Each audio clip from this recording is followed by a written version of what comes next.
Rekan-rekan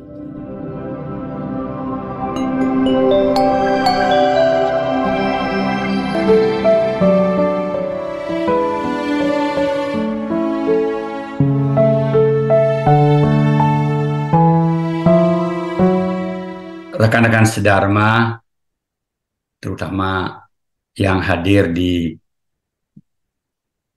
Wihara Buddha Sakyamuni secara langsung melakukan puja bakti, lalu mendengarkan uraian dharma dan berbagi dharma dari saya ini. Pada kesempatan yang baik ini,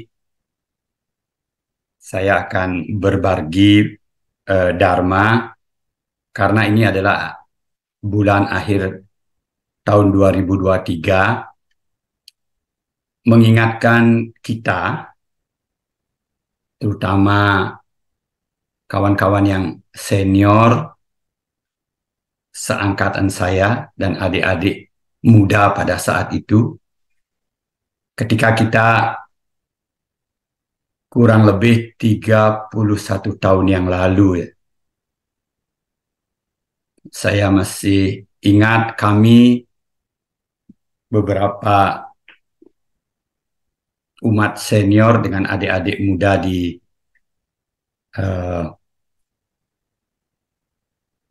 kota Denpasar bersama-sama membuat Mahacetya Buddha Sakyamuni. Pada saat itu, kebaktian kita yang kita anggap bersama pertama kali ulang tahun Wihara Buddha Sakyamuni itu, Mahacetya Buddha Sakyamuni pada saat itu adalah kemarin, tanggal 16 Desember. Jadi kemarin secara internasional ulang tahun Wihara Buddha Sakyamuni. Tapi pengurus kemudian merubahnya menjadi dirayakan sebulan sebelum Waisak setiap tahun dengan tujuan yang sangat mulia, yaitu mempersiapkan diri kita belajar Dharma sebulan sebelum Waisak. Sehingga saya sendiri dengan beberapa kawan, mungkin banyak yang hadir di ruangan ini, yang senior seperti kawan-kawan lain itu sangat bahagia di hari ini. Saya yakin kawan-kawan juga sangat bahagia melihat perkembangan Mahacetya Buddha Sakyamuni sampai menjadi wihara, dan hari ini lagi beberapa hari ada peresmian Pusdiklat di Wihara Buddha Sakyamuni. Bagaimana bapak-bapak, adik-adik yang muda, lalu ibu-ibu, forum ibu-ibu Buddhis dari dulu sampai sekarang ini beberapa kali mempunyai pengurus yang baru, terus bekerja sama untuk beraktivitas memajukan Wihara Buddha Sakyamuni ini, dan kita bersama-sama dalam arti beraktivitas. Nah, untuk itu kita merasa sangat beruntung, ya. Karena dengan beraktivitas mungkin secara langsung menjadi pengurus di lingkungan Wihara Buddha Sakyamuni ini, atau hanya seminggu datang puja bakti, mendengarkan dharma, berdana, kita sebetulnya sudah selalu ada di dalam dharma. Nah, ini yang ingin saya tekankan sebentar lagi dalam ceramah ini. Kenapa saya mengatakan kita selalu dalam dharma? Karena dengan beraktivitas di lingkungan Wihara Buddha Sakyamuni, lalu sering melakukan puja bakti, baik di rumah maupun di Wihara Buddha Sakyamuni ini, sebetulnya kita di dalam dharma sesuai dengan tujuan kita atau keadaan kita menjadi umat Buddha. murid dari guru agung kita, Siddhartha Gautama. Jadi Dharma yang kita dapatkan ini sangat melindungi kita. Itu sebabnya di tahun ini atau yang saya akan sampaikan sebentar lagi, di tahun 2024 ini, kita berusaha terus di dalam Dharma. Kenapa? Karena kita melihat tahun 2024, ya sekarang pun juga terjadi, tapi tahun 2024 juga akan terjadi dan mungkin lebih bertambah cepat, dalam arti pergolakan dunia itu akan bertambah cepat, eh, baik yang baik, banyak hal-hal yang baik terjadi, tapi banyak juga yang buruk. Nah, ketika yang buruk-buruk ini hadir, kalau kita tetap di dalam Dharma, tujuan kita meyakini dharmanya Sang Buddha itu yaitu pada akhirnya untuk mencapai pembebasan atau nibbana itu tetap terarah. Walaupun setiap orang tentu saja berbeda-beda, karena kita juga membawa karma yang berbeda-beda, kondisi yang berbeda-beda, tapi karena kita mempunyai keyakinan yang sama, cara yang sama, tracknya, jalannya tetap mengarahnya ke sana. Saya mulai dulu dengan keadaan tahun 2024 yang akan datang. Kita bisa melihat perkembangan dunia sekarang secara global. Dulu saya berbicara, mungkin Bapak Ibu yang mengikuti berita, yang senang main di media sosial, kita tidak bisa mencegah keadaan global dunia ini mempengaruhi kita. Seperti umpamanya kita melihat keadaan dunia sekarang, perubahan cuaca, pemanasan bumi, itu walaupun kita tidak peduli, dia mempengaruhi hidup kita juga. Pengaruh hidup kita secara umum, Bapak dan Ibu bisa melihat di cuaca sekarang bertambah panas, lalu polusi di mana-mana, cuaca berubah, orang itu lebih rentan dengan sakit seperti itu. Walaupun kita tidak tahu, itulah terjadinya di perubahan global. Nah, kita yang secara pribadi tentu saja tetap terpengaruh, walaupun kita tidak tahu seperti itu. Katakanlah seperti apa yang saya pikirkan, saya baca, peperangan di dunia sekarang ini sangat intens ya, karena mereka menggunakan senjata yang modern, lalu pemberitaan-pemberitaan di media sosial yang juga kita terima seperti itu. Kekacauan peperangan, kekerasan itu, kecuali memang mempengaruhi keadaan global, ekonomi terganggu, banyak orang terbunuh, dan seterusnya. Walaupun kita tidak tahu, pribadi kita secara pribadi, perseorangan kita juga kena efeknya. Mungkin tiba-tiba ekonominya sulit, barang-barang menjadi naik, lalu kesempatan untuk berpergian ke satu tempat juga terhalang dan seterusnya. Nah, itu sekarang sedang terjadi. Dan di tahun 2024 masih terjadi. Sekarang malahan bertambah dari perang di Ukraina, sekarang perang di Gaza, seperti itu. Jadi secara global terjadi di mana-mana. Sekarang kita lihat umpamanya secara global, adanya pandemi. Kita tentu saja kalau pandemi COVID kita mengalami langsung ya, kita rasakan langsung sudah pasti. Tapi secara global keras sekali pengaruhnya juga.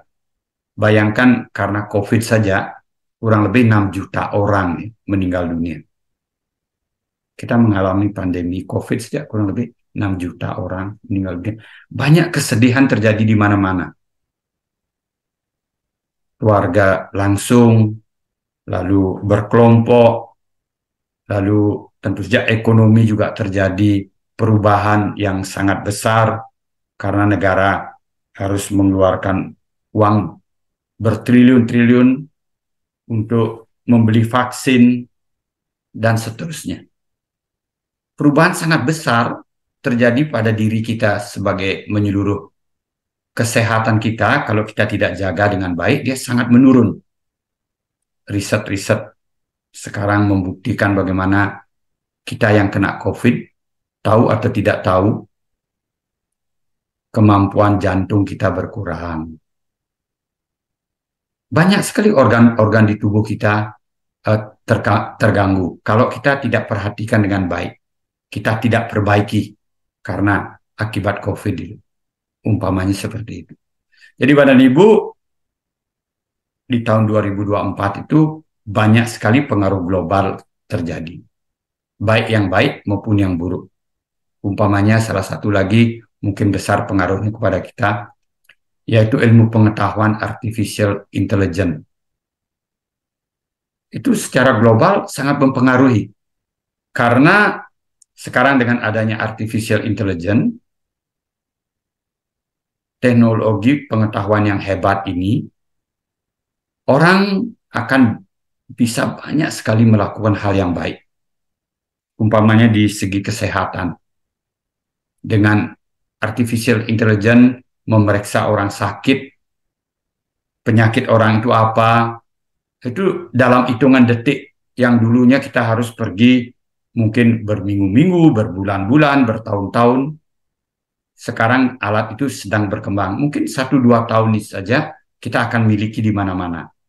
Sehingga para dokter membantu kita untuk menyembuhkan kita itu akan lebih mudah. Umpamanya baik dokter modern ya maupun dokter yang tradisional. Bapak dan Ibu kalau senang mengikuti teknologi, bagaimana robot artificial intelligence di China itu dilatih hanya memegang tangan orang, di Mac namanya, nadinya, dalam waktu hitungan 5 detik, sudah bisa memeriksa seluruh sakit orang di badan. Lalu membuatkan resep dengan tulisan Chinese, sehingga bisa beli resepnya di toko obat. Kalau kita belajar seperti itu, supaya pinternya seperti Xingse Artificial Intelligence tersebut, kita memerlukan waktu 40 tahun. Sekarang itu hitungannya detik. Saya membaca di TED riset di dunia medical modern, itu artificial intelligence itu bisa memeriksa 10 tahun akan datang, orang itu akan ada kanker atau ada Alzheimer, itu dalam hitungannya detik, menit. Kalau dulu atau sekarang, itu bisa bertahun-tahun seperti itu. Nah ini yang baik-baik. Yang buruk tentu saja artificial intelligence itu banyak sekali hoax yang kita baca, berita-berita yang kita dapatkan, dan seterusnya. Jadi Bapak dan Ibu, di tahun 2024 ini kita akan menghadapi perubahan anicca, proses hidup yang mengarah ke tidak memuaskan, lalu tidaknya adanya inti, tidak ada sesuatu, hanya satu hal yang menentukan semua hal itu. Tidak terkontrol, seperti itu. Nah, di sini kita beruntung, karena guru agung kita sudah mengajarkan kepada kita untuk menyadari, melihat hal tersebut dengan sakti, dengan pikiran yang baik, dengan pikiran yang sadar. Sehingga ketika kita bisa melihat seperti apa adanya, lalu kita kondisikan agar kita bisa melewati itu katakanlah dengan bahasa sehari-hari, supaya kita bisa sehat, supaya kita bisa tenang, bisa bekerja dengan baik, lalu bisa mendukung hidup kita, lalu kita bisa terus mempelajari Dharma dengan mengikuti ajaran-ajaran Dharma dari permulaan dari dasar, seperti yang diajarkan oleh guru agung kita, dengan banyak berbuat baik. Sehingga kebaikan-kebaikan itu membuat kita bertemu dengan kebaikan-kebaikan dari perubahan di dunia global ini. Lalu kita berusaha mencegah perbuatan buruk. Sehingga yang buruk-buruk, karma buruk itu makin sedikit atau sulit muncul. Dan tentu saja dengan kesabaran, dengan ketekunan yang kita miliki, pengertian hidup, proses hidup ini kita lebih mengerti, sehingga proses mensucikan pikiran kita untuk merealisasi nibbana itu tetap terjadi. Nah, ini bagaimana pengaruh dunia di global itu terjadi mempengaruhi kita sebagai pribadi maupun keluarga kita, negara kita, dunia ini. Itu terjadi otomatis. Nah, bagaimana kita sebagai umat Buddha dalam hal ini yang mengerti, yang belajar Dharma, yang mempunyai keyakinan di dalam Dharma untuk menghadapi hal ini di tahun 2024. Secara umum, saya akan mengatakan secara umum, sudah tetap kita jalankan sesuai dengan Dharma. Secara umum seperti itu. Tentu saja secara khusus karena perkembangan di lingkungan kita, hal-hal yang khusus kita harus perhatikan. Nah, secara umum saya mengatakan seperti ini. Begitu kita mempunyai keyakinan kepada Sang Tiratana, kita kan mempraktekkan apa yang diajarkan oleh Sang Buddha. Umpamanya kita berlatih ya, makanya ajaran beliau jalan mulia berunsur 8 itu disebut kita berlatih, mempraktekkan kemudian. Nah, berlatih apa? Pertama, umpamanya kita diberitahu sila sebagai umat Buddha apa? Kita tadi baca kan? Nah, ketika kita baca, artinya kita taruh informasi itu kepada diri kita. Kita ingatkan diri kita. Ini yang diajarkan oleh Sang Buddha. Hindari pembunuhan, hindari pencurian, hindari adultery atau asusila, hindari berkata salah, hindari makan dan minuman yang memabukkan. Itu ajarannya beliau kan. Kita ulang-ulang, kita baca. Nah, karena kita baca, kita ulang-ulang, kita renungkan, nanti dia menjadi kekuatan kita untuk ketika kita mempraktekkan. Seperti itu. Umpamanya kita belajar sila, berpenghidupan benar, berbuat benar. Lalu setelah itu habis sila diajarkan kita untuk mempunyai samadhi yang baik. Nah, ini kalau kita kita pecah dia perlahan-lahan menjadi 3, sila, samadhi, panya. Tapi dalam kehidupan nanti dalam praktek ini 8-8-nya seharusnya muncul bersamaan. Dia menjadi satu kesatuan. Tapi dalam melatih, dalam melihat, kita lakukan perlahan-lahan. Makanya disebut berlatih. Kalau kita latih dalam kehidupan sehari-hari, umpamanya sila kita, nanti dia menjadi milik kita. Menghindari pembunuhan, menghindari menyakitkan, menghindari marah. Itu kelompoknya yang menjadi satu. Sehingga nanti dalam hidup kita tidak menjadi orang yang kejam, kita tidak berbuat karma buruk, seperti itu. Kalau kita sering latih Pancasila kita, apalagi nanti atas sila seperti itu, itu transform pada diri kita sebagai umat Buddha akan menjadi lebih baik. Sehingga nanti ketika kita berbuat, berkarma, berdasarkan latihan sila kita itu. Pikiran kita terlatih. Nah, ketika kita berlatih samadhi, ingat samadhi itu ada 3 isinya. Perhatian yang benar, usaha yang benar, konsentrasi yang benar. Kita sebut namanya samadhi. Seperti itu. Nah, ini kita latih. Tidak tiba-tiba saja kita miliki. Saya mempunyai perhatian yang benar, kuat gitu. Sakti kita kuat. Tidak bisa. Kita latih. Latih, umpamanya seperti tadi kita latih. Kita gunakan nafas sebagai alatnya. Kita latih, panjang tahu, pendek tahu, kasar tahu. Nanti sakti kita kuat. Perhatian benar kita kuat. Sehingga nanti dalam kehidupan kita berpraktek, kita lebih awas, lebih sadar. Seperti itu. Itu namanya latihan. Kalau kita latihan dengan benar, 3-tiganya muncul, usaha benar kita, perhatian benar kita, konsentrasi benar kita sebut namanya samadhi. Samadhi kita menjadi kuat. Samadhi itu dalam kehidupan sehari-hari kan bagus sekali. Apapun yang kita lakukan, kuat kita tembus karena kita mempunyai konsentrasi.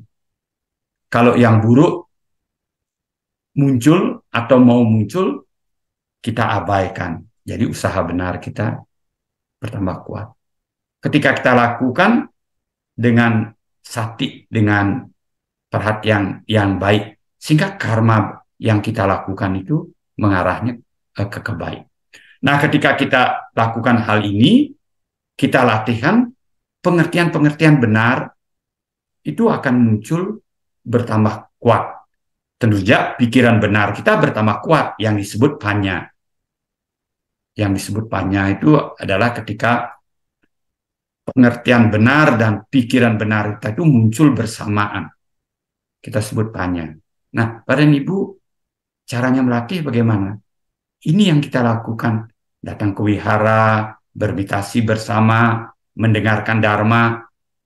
Ini latihan jalan mulia berunsur 8 yang diajarkan oleh Guru Agung kita. Dan kita gunakan untuk menghadapi kehidupan sehari-hari.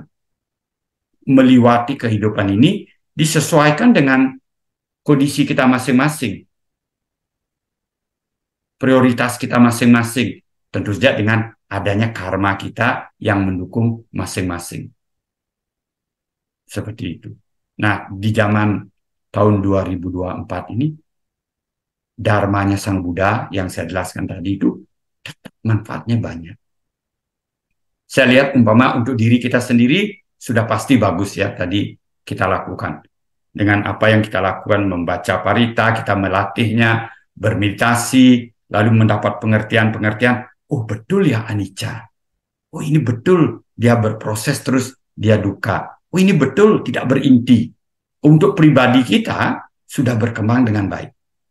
Lalu lihat di keluarga kita. Nah zaman sekarang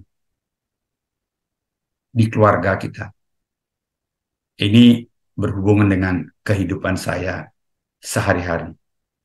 Saya melihat begitu banyak yang disebut namanya penyakit-penyakit mental itu muncul. Sehingga dalam keluarga kita tidak bisa menjalankan tugas kita dengan baik.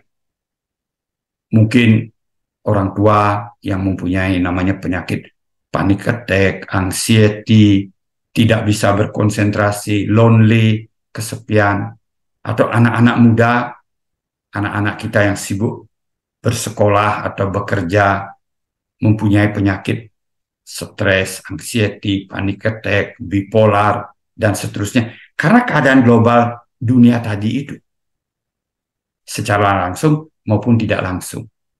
Nah, kalau kita seharusnya di dalam Dharma dan melatih dengan baik, hal-hal tersebut itu tidak muncul. Seperti itu.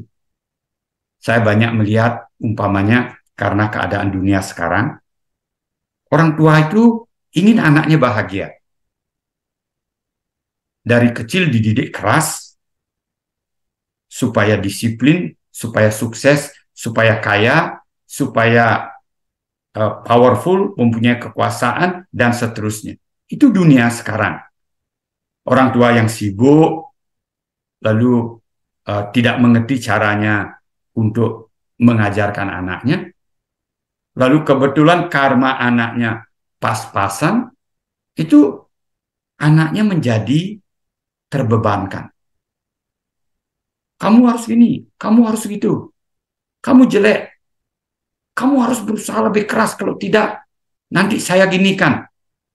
Itu waktu anak-anak terjadi kekotoran batin yang muncul di batin anak-anak kita yang kita sebut trauma, fobia, itu terekam kuat-kuat. Sehingga dia berkembang, sekarang dia sudah dewasa, anak kita, kesibukannya makin kuat, lalu muncul trauma-trauma tersebut, lalu menyalahkan orang tua. Dulu orang tua saya suruh saya sekolah supaya nomor 1. Hanya sekolah saja. Pinter disekolahkan ke Singapura oleh orang tuanya. Pinter sekolahkan ke Amerika. Pinter tamat jadi bank manager. Pulang ke Indonesia, bank-bank tingkat dunia. Tapi setelah menghasilkan uang banyak, pekerjaan sukses, mulai punya anxiety, punya panic attack, punya loneliness, artinya tidak merasa bahagia, lalu menyalahkan orang tuanya. Karena orang tuanya tujuannya baik, tapi tidak mengerti, kadang-kadang memunculkan sakit-sakit seperti itu. Saya melihat juga banyak orang tua trauma, anxiety, sakit, rematik muncul, sakit punggung muncul, karena trauma anak-anak. Anak-anaknya waktu kecil atau remaja, ngancam-ngancam orang tua. Kalau saya tidak dikasihkan begini, saya mau bunuh diri. Lalu orang tua yang sayang, trauma, takut. Aduh, anak saya bunuh diri, bunuh diri. Sudah dewasa, anaknya menikah, sudah punya cucu. Diam dengan orang tuanya.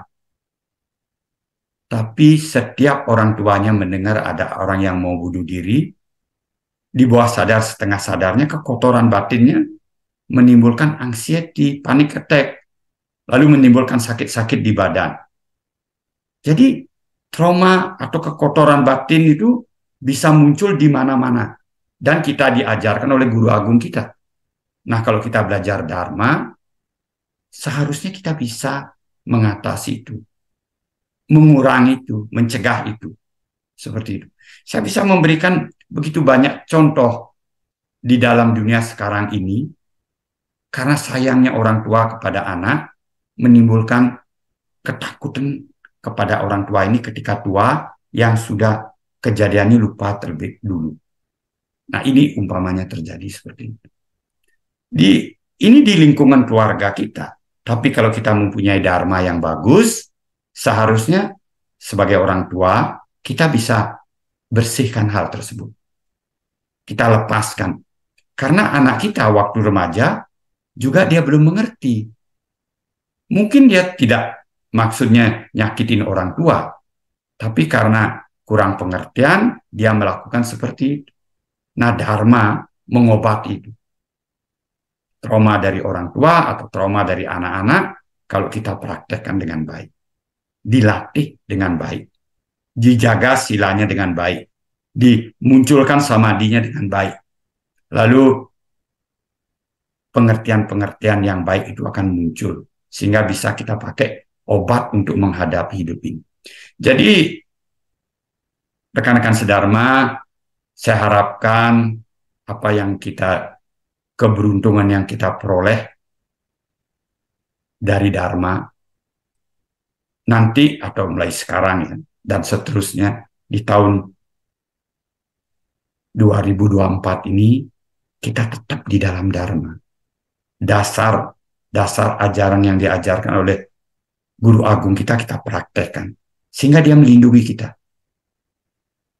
untuk melewati lingkaran samsara ini, supaya kita tetap berkarma baik, berkondisi baik, lebih baik lagi, dan terus belajar Dharma sehingga tujuan kita di dalam Dharma untuk mencapai kebebasan itu tetap terjadi.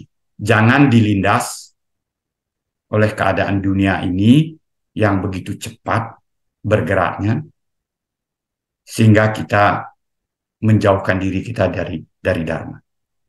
Mudah-mudahan apa yang saya sampaikan ini memberikan inspirasi, kesejukan hati kepada kita semua yang aktif di Wihara Buddha Sakyamuni, yang sering mendengarkan Dharma, berlatih mempraktekkan Dharmanya Sang Buddha dengan aktivitas kita di Wihara Buddha Sakyamuni, memajukan Dharma. Itu kita sedang melatih pikiran-pikiran baik kita, perbuatan-perbuatan baik kita yang kita nanti gunakan dalam kehidupan sehari-hari.